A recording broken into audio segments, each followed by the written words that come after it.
I'm kind of curious about your early studies with the Dalai Lama. Uh-huh. In particular, I'm always curious how people relate to their teachers. I And know you do.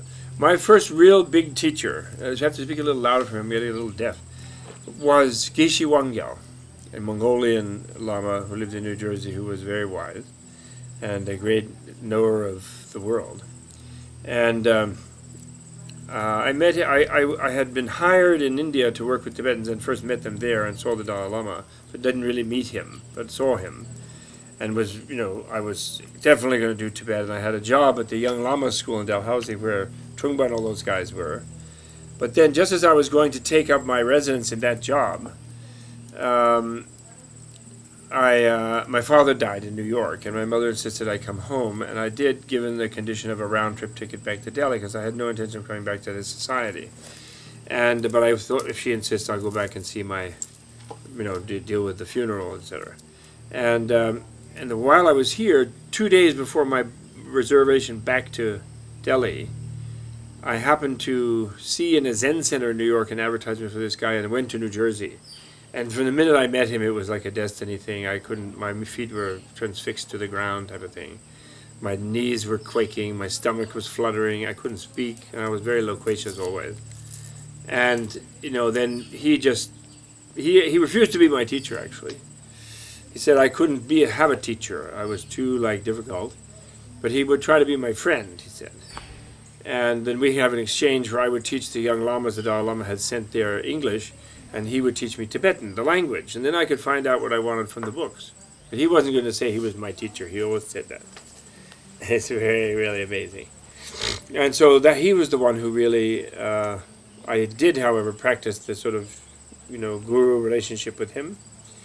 And although he kept dodging himself personally out of it, which was good because he said if you really have the guru relationship and then you ever get angry with your guru, that's really bad. And so I'm not nice enough to be a guru, and you're going to be angry with me in the future, which is true because he had a way of being. He was very critical. He would criticize you, and he would scold you, and he would really stir you up, correcting your confusions.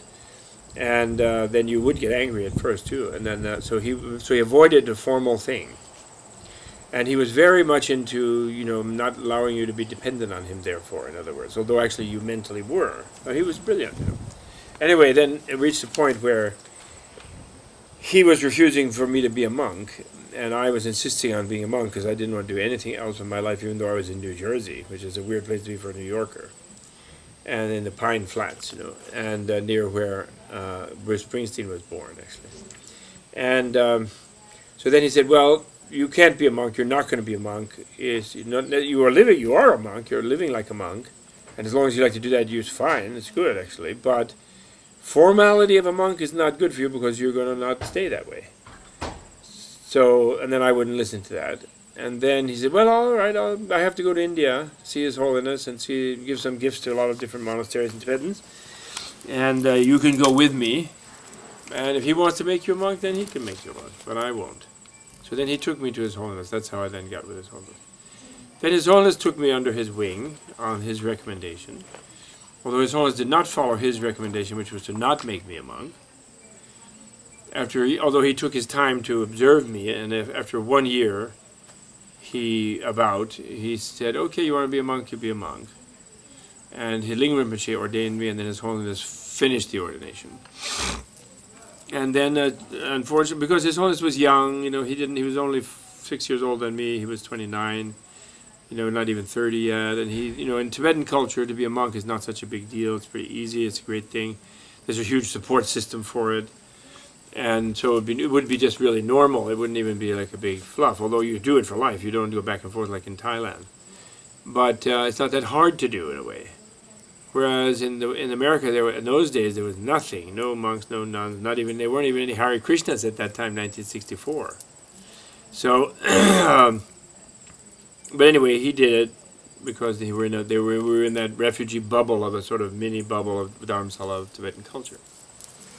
And then, as true to form, I was sent to South America with the Lama on an embassy, because a combination of Spanish and Tibetan.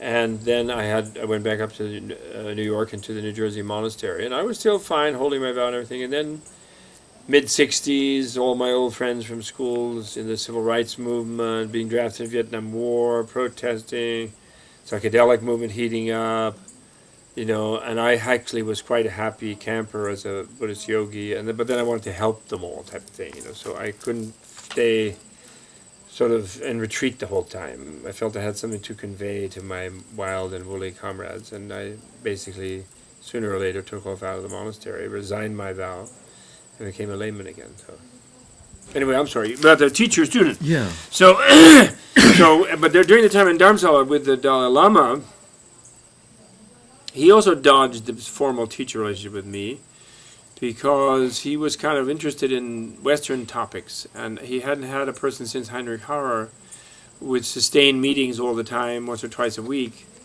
along many hours, annoying the secretaries by spoiling the schedule and discussing Freud or whatever it was, democracy, Thomas Jefferson. I was a little bad on the science side, hard sciences, which he was interested in, and mechanics, which I didn't like them. I couldn't tell him how they make an A-bomb, for example. I didn't even know, And I knew about atom splitting and theory of relativity, but I didn't know how the mechanism works. He's very good at mechanisms, that guy, his holiness. So he wasn't really a big teacher of mine, even though he ordained me. He had me studying with senior teachers, his own teachers. And Ling Rinpoche maybe was my most, the former Ganden Chiba, his senior teacher, was my most sort of depended upon, sort of visualized root guru, I guess, by that time. Since Geshe Wangyal, in a way, Geshe Wangyal always remained my root guru. He was the one who was the father, spiritual father and mother in a way. But he always refused formally to be so, saying that he was a worldly person and all this kind of thing. So, in a way, Ling was the kind of ritual supreme guru. And then I came back to the States, and I resigned as a monk, went back to college, studied academically, continued to practice. And but then later, after 71, His Holiness became a bit more of a guru of mine, because he was really sharp in philosophy by that time. I had a year back doing my PhD in 71, when I had another very series of close things with His Holiness. And he was sort of my philosophical guru there. He really did teach me a lot in that. He was really strong by then. He wasn't so strong in philosophy in my early period, 64. But by then he'd really studied, and he was very sharp, and he was good. But still, I wasn't really projecting the real heavy, super-duper Mahalama on him. It was after 79 that I started doing that, when he emerged as a real tantric master. And then I received initiations from him and things, and then my mind was really blown by his. When I saw him again in 79, had a gap of about 8 years because of getting tenure and not having money to travel to India, having children and everything. But when I encountered him in 79, it was mind-blowing. He had expanded his charisma and his energy field and his depth and the usual cheerful, jolly kindness, etc., but way a lot of oomph in it. By 79, and then since then he's been very much a root guru of mine. Okay.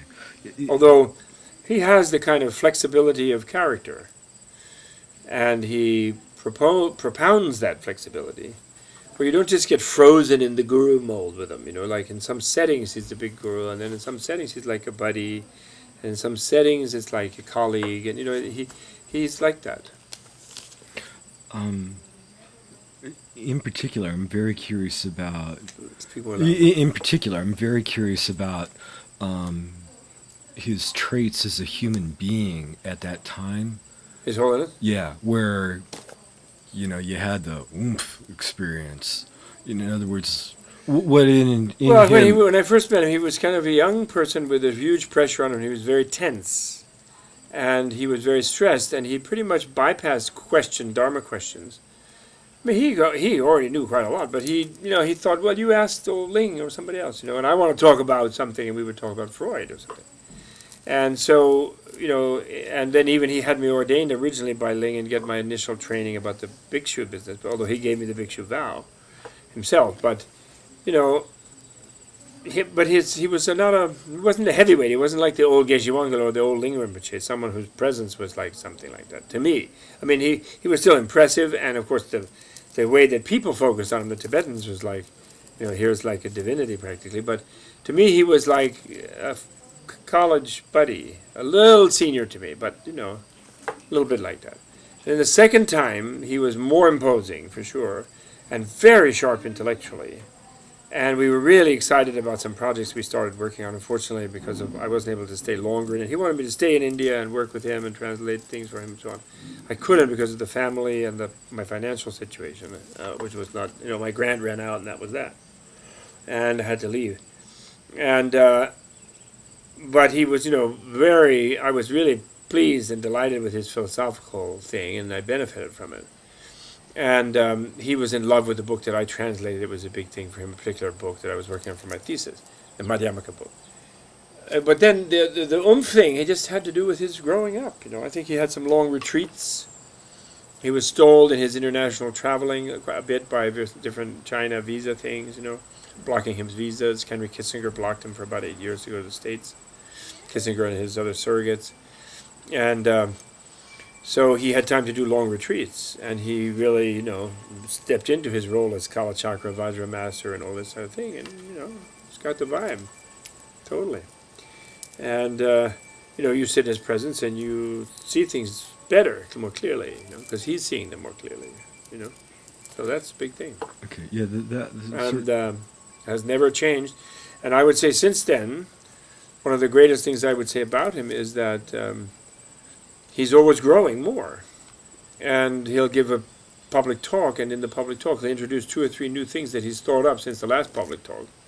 He read some article in Newsweek on some biology, or he read some book, or he saw a film, and he brings that into it, and he's thought about it, and he comes up with something new that he's intrigued with. I mean, his mind, he doesn't just repeat himself. And he's always alive, and he's learning so much, you know. It's wonderful. It's a marvelous being.